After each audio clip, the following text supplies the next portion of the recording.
The stainless steel spoon clattered against the ceramic tile. It wasn't a slip of the hand. She let it fall, a deliberate beat, an ellipsis hanging in the air. She didn't flinch, only met my gaze across the granite counter. Her hand still clenched the edge, as if anchoring herself. "I'm not in love with you anymore." It hung there, 6 words, the kind you only hear in movies before a big breakup or a plot twist. 6 words that sliced through the room like the sharpest blade. She didn't shout. She didn't weep. There was no anger, only a quiet resignation. My mouth was full. I hadn't registered what I was eating. Some reheated leftovers, the usual Tuesday night meal for the last 6 years. I choked on it before I could swallow. A fit of coughing, a desperate reach for my drink. She stood still, arms now folded, waiting for me to catch my breath and hear the rest. "I mean it," she added, as if there was any doubt.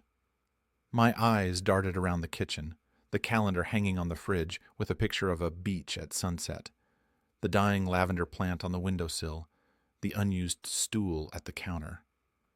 I was silent. What could you say? What words are there when the woman you built a life with, the woman who still wore the bracelet I gave her on our 5th anniversary, detonates a bomb like that between mouthfuls of pasta? I tried to lighten it. "Is this about me forgetting to sort the laundry again?" No smile. She turned, grabbed her jacket, and said she was going out. She'd be back later. We could discuss it more then.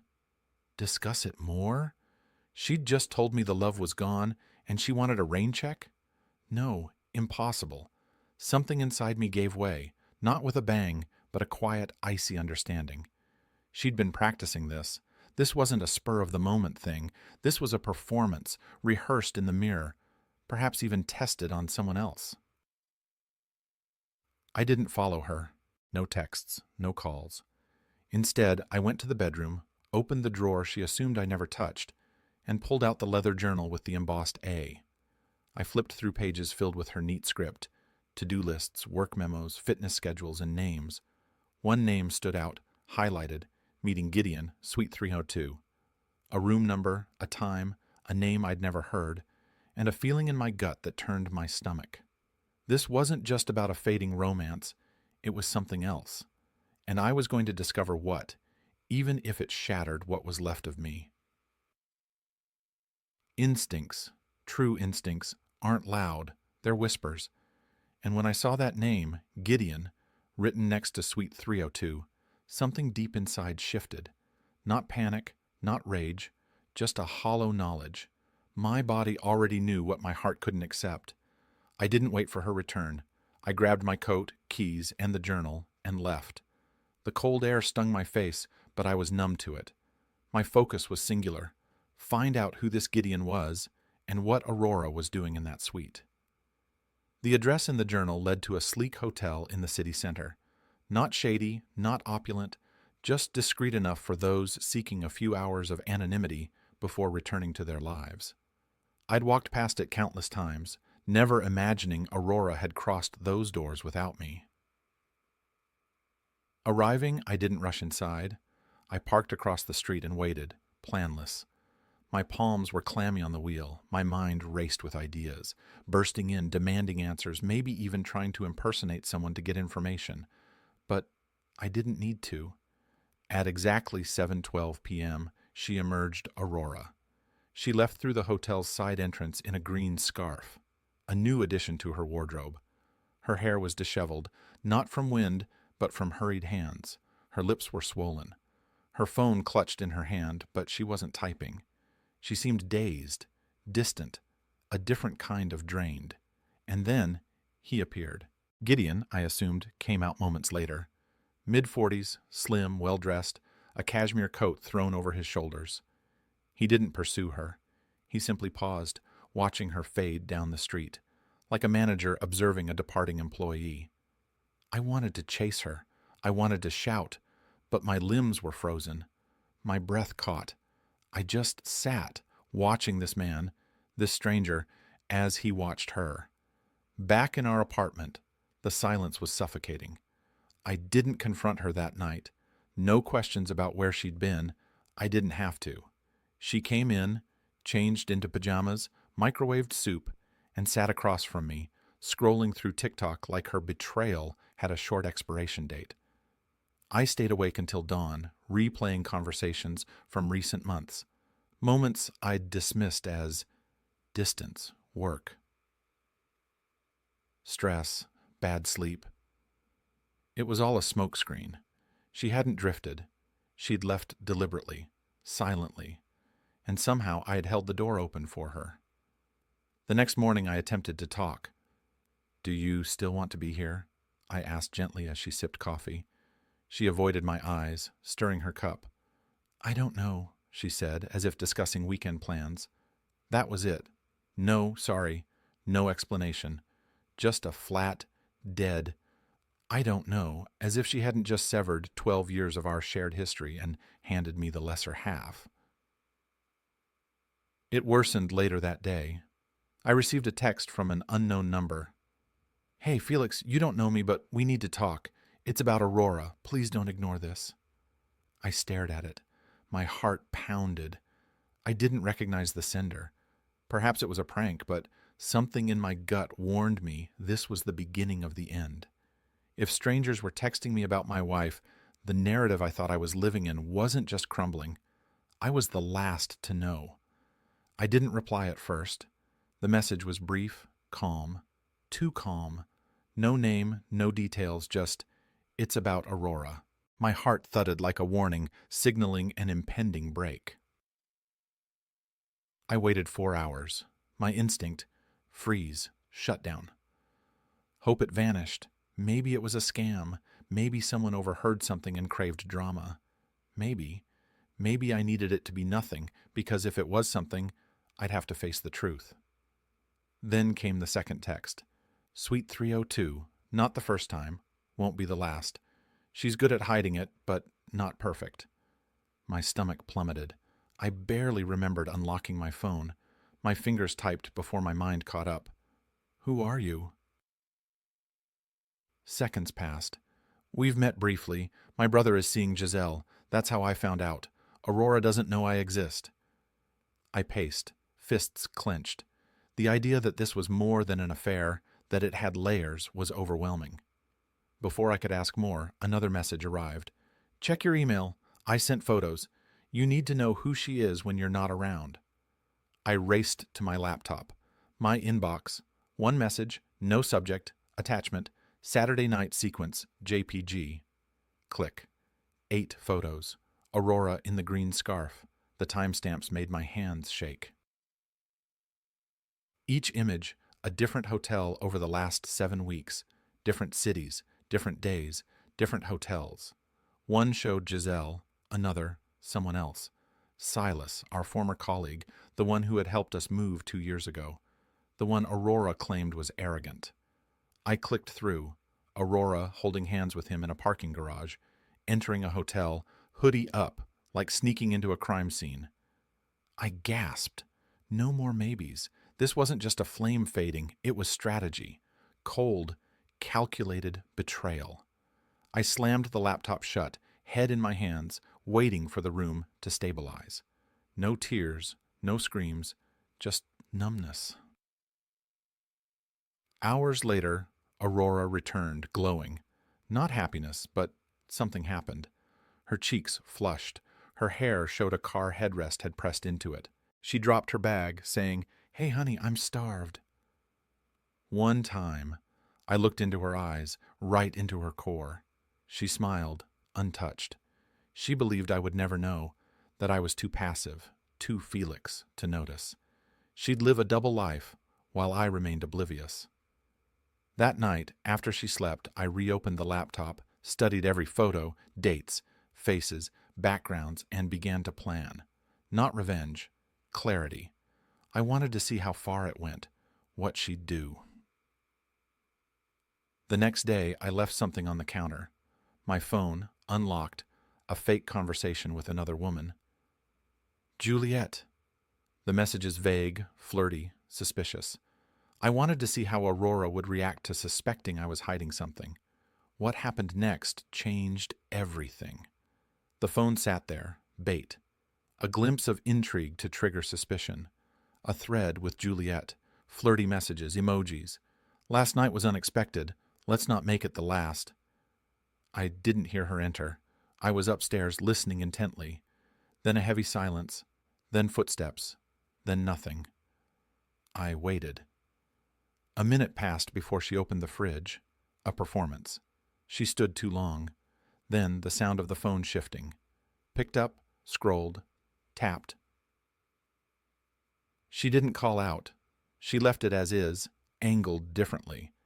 She didn't think I'd notice, but I had marked the placement down to the edge of the counter. It had moved. That night, she was odd, too calm, too caring, too interested. She asked if I was tired, if I wanted a bath, things she hadn't offered in months. I played along, saying little, letting her touch my arm, pretending she cared. Around 9 p.m., while I feigned sleep on the couch, I heard her whispering in the hall. Soft voice, phone pressed to her ear, pacing steps. "Are you sure? He might suspect something." "No, I didn't say anything. I'm just watching him now." My pulse throbbed. This wasn't Giselle. This voice, this panic didn't fit. This was damage control. Someone felt sand slipping away. When she tiptoed back in, I closed my eyes, waiting. She sat on the couch, staring. I could feel it, that sense when someone's eyes are burning. I smelled her perfume. She breathed deliberately. Then a whisper. "Please don't fall in love with someone else." My eyelids twitched. What? I wanted to sit up, scream, "Why does it matter? You told me you didn't love me." But I stayed still, pretending I hadn't heard. The next morning I confronted her, emotionally. I said I wanted honesty, that I felt inadequate. Aurora didn't flinch. She hugged me. "I'm so sorry I've been distant. I've been scared. I thought you were slipping away." Slipping away? I was drowning in her silence. Now, with another woman in the picture, even a fake one, she wanted to hold on. I nodded, saying I understood, but inside, it shifted. Not just betrayal, but war. She wasn't afraid of losing me.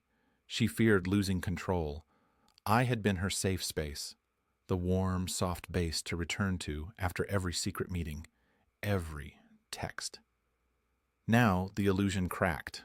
That night, she went to bed early, leaving her phone unattended.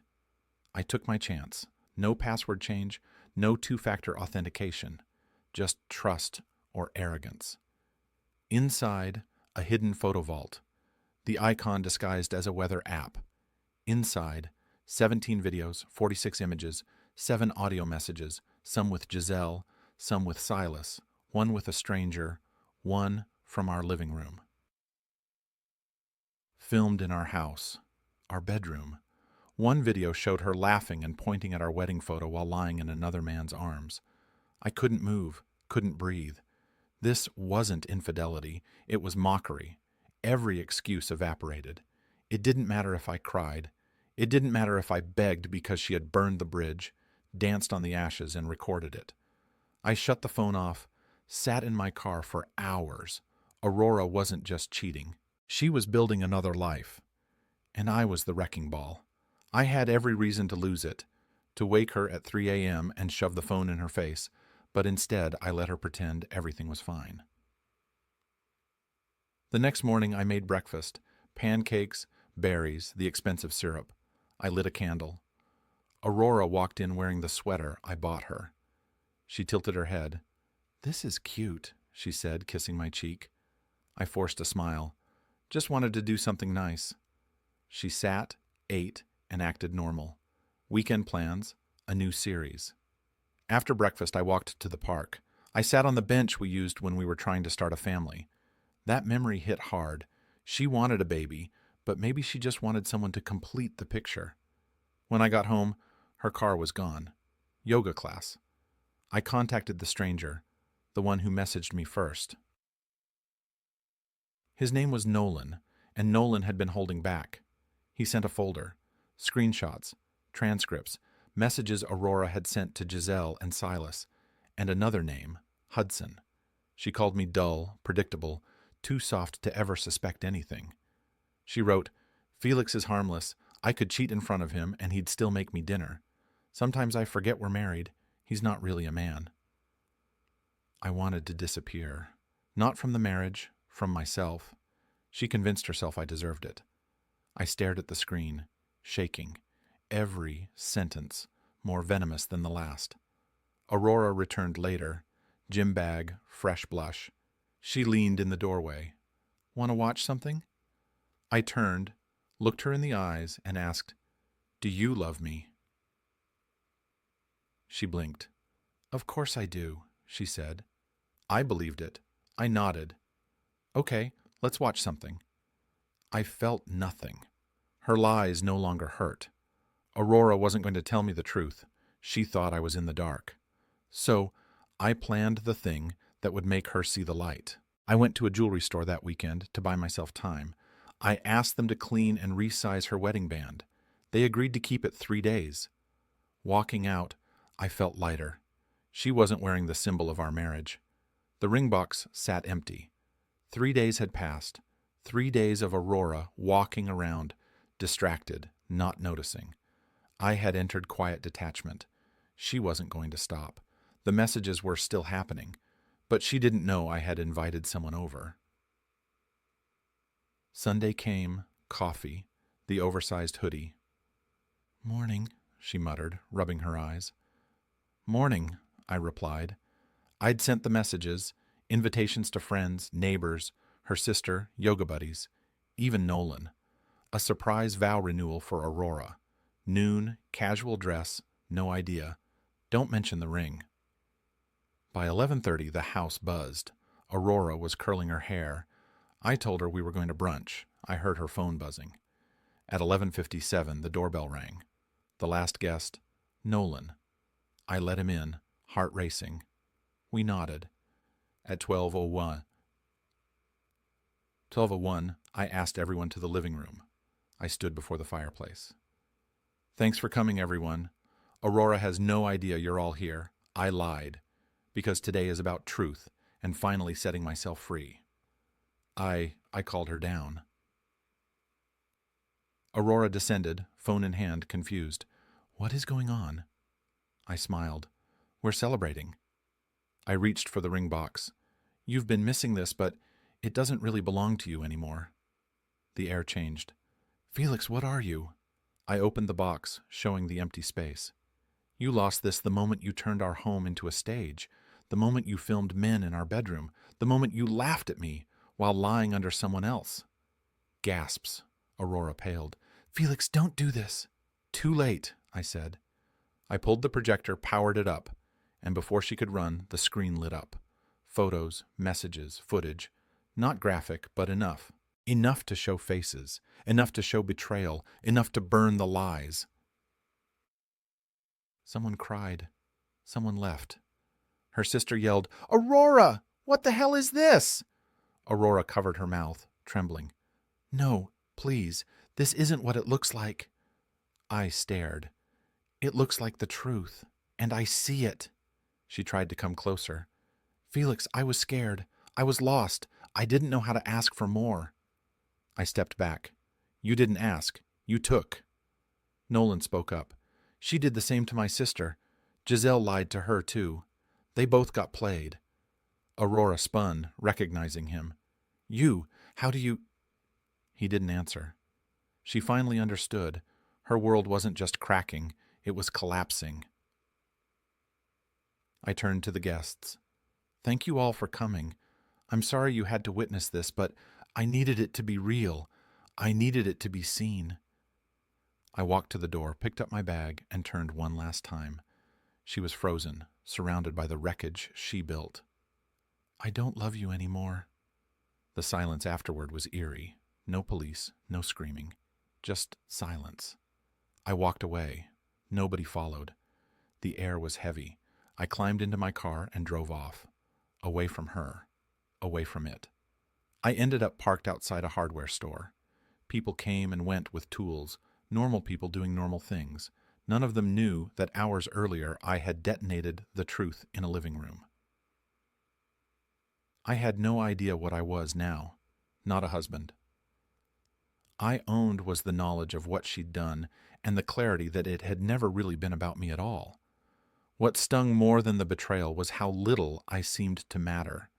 No angry texts, no tears, no apologies. Aurora didn't even try to call. She vanished, folded back into the silence. But it didn't last. The second night, my phone lit up with a call from a number that used to belong to her, now labeled Aurora. Do not answer. She called back 4 times. Finally, I turned the phone off. The next morning, voicemails and texts. Felix, I need to explain. Please don't do this. That wasn't all it looked like. You don't understand what I've been going through. I made mistakes, but I didn't mean to hurt you. You blindsided me in front of everyone. That was cruel. Cruel. That word sat like acid, as if I was the villain, as if I had forced her to lie, cheat, record her rendezvous, as if my pain had no place in her script. Yet I couldn't shake one thing she said. You don't understand what I've been going through. I didn't. A stupid part of me still wanted to. I called her just once. She picked up, voice trembling. Felix, thank you. Thank you for it. I cut her off. I just want to know why. A long pause. You did everything right. You were kind, predictable, always there. You made me feel like I was living inside a padded room. I needed to feel something. You needed to cheat to feel alive, I asked, voice flat. So, it's me? No, she said quickly. Not at first. At first I just needed attention. Then it got complicated. Then it got addictive. Addictive. Like I was the boring meal, and cheating was the candy bar. I breathed through it, and then she said it. I saw you with her. What? The woman that day. The one you were holding hands with on the porch. I blinked. My cousin Freya had dropped by to check on me. She grabbed my hand when I cried. Nothing more. But Aurora had driven past, seen it, and now her voice cracked. You never held my hand like that. Not in years.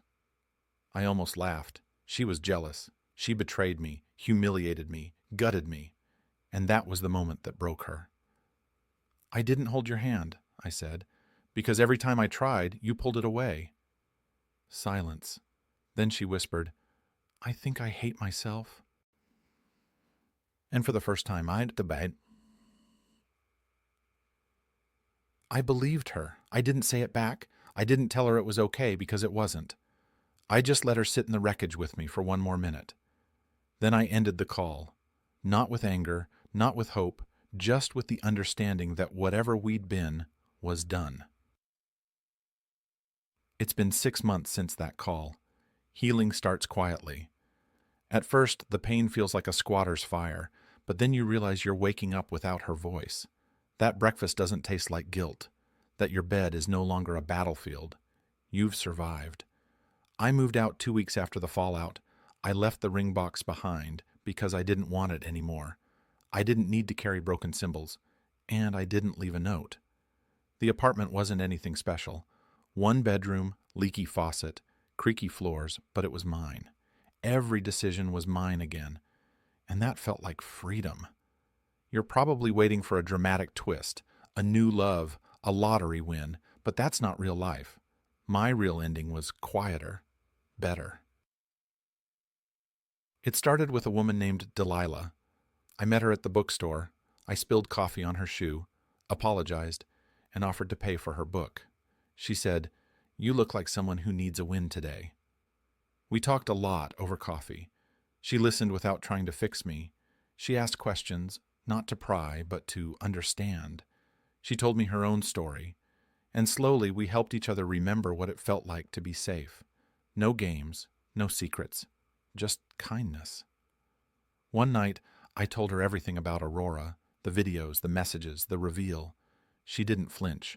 She placed her hand over mine. "You didn't deserve any of that, but I'm proud of how you stood up."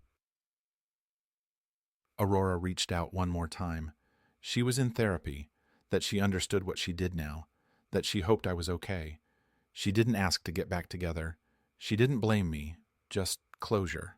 I didn't respond because I didn't need to anymore. Some wounds don't close with apologies. they close with growth. So, if you've been there, if you've had your world pulled out from under you, I want to say this: you will heal. Not perfectly, not quickly, but you will. And one day you'll laugh in a bookstore while your coffee soaks someone's shoe, and you'll think, this wasn't the life I expected, but it's mine now. And that will be enough. Felix.